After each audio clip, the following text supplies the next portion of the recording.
This is the book of Job, part 2. Many traditional Jewish rabbis refer to the first book in the Bible as Bereshit, the Hebrew word that is translated in English as in the beginning. The next 4 books in the Bible are also referred to by the first word in the book. For example, Exodus is Shema, translated names. Leviticus is Vayikra, translated he and or the Lord called, etc.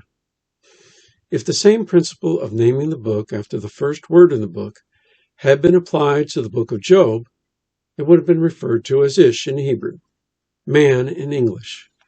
It would have been called the Book of Man. Man is the very first word in the book of Job. This is true for the Hebrew Masoretic text, the Greek Septuagint, and the Latin Vulgate, that are basis for our modern translations. Literally, the Hebrew text reads, man was in the land of Uz. But generally, English translation make it more appealing for readers with something like, there was a man in the land of Uz. Twice in the book of Job, the question is asked, what is man? The first time it is asked in chapter 7 by the man Job, who was God's servant, and the second time by Eliphaz, one of the 3 friends, in chapter 15.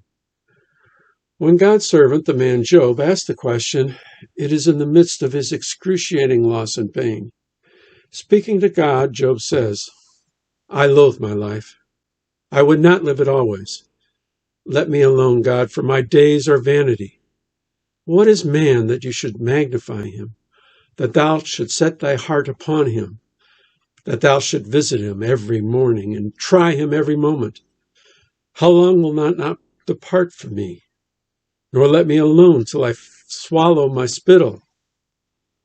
Later, Eliphaz, one of the 3 friends, asked the exact question in chapter 15, but within a different context.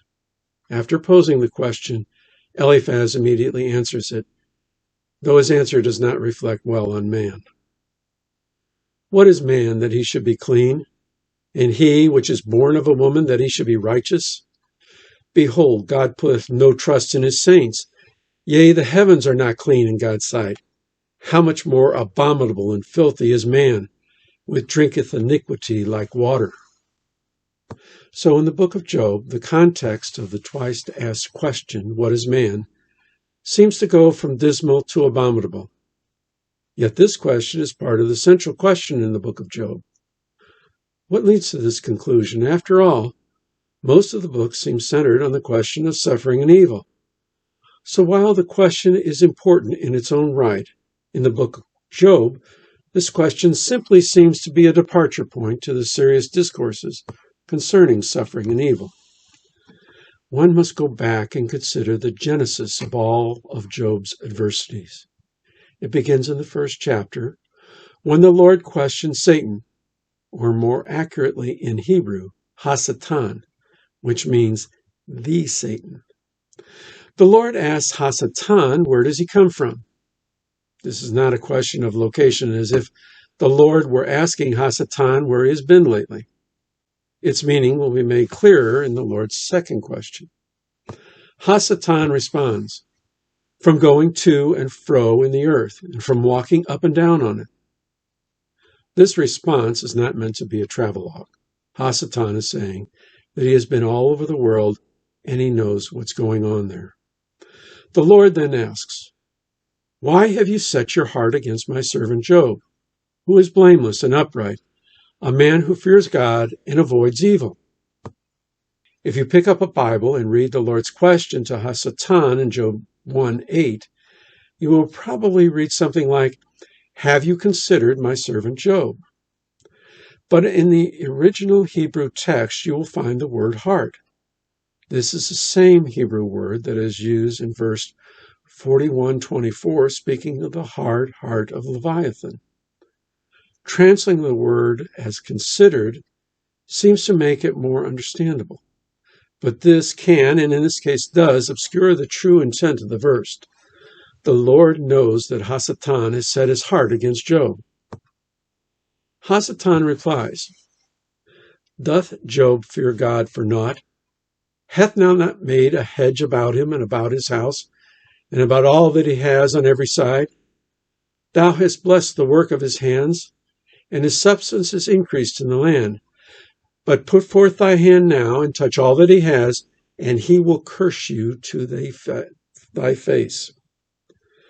Hasatan is putting it diplomatically, but his response can be described more bluntly. Hasatan is saying, God, you are wrong. I know Job, and Job only seems blameless because you are paying him. Job is a mercenary. So if you take your payments away, Job will curse you to your face. At that time in salvation history, if you could have been at this heavenly assembly when Hasatan had said this, you would have gasped. Here was arguably the most intelligent spirit that has ever been created, contradicting God. He was saying he knows Job better than God. The Lord's response is astounding. He gives Hasatan authority over Job to do as he wills, to test Job. But upon Job himself, the Lord says, don't put forth your hand. This begins the high drama. Not so much for us today, because we are all aware of what follows in salvation history. But at that time, this contradiction was high drama. What would happen next? Job passes his tests and responds both admirably and memorably. Naked came I out of my mother's womb, and naked shall I return. The Lord gave, and the Lord hath taken away. Blessed be the name of the Lord. The narrator adds, in all this Job sinned not, nor charged God foolishly. This was a spectacular failure by Hasatan, one all the heavenly assembly had seen. Then Hasatan came a second time before the heavenly assembly, and the Lord speaks to him, repeating that Job was a good man, and then rebuking Hasatan, saying, Thou movest me against him to destroy him without cause.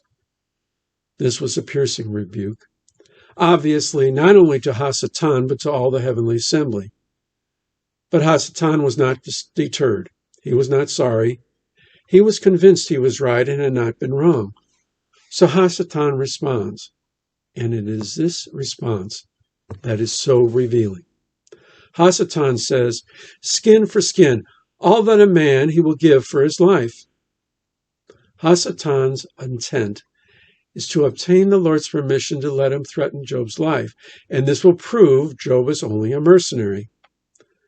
But another collective gasp occurs in the heavenly court because they have all heard and now recognize the basis for Hasatan's contradiction and his animosity toward Job.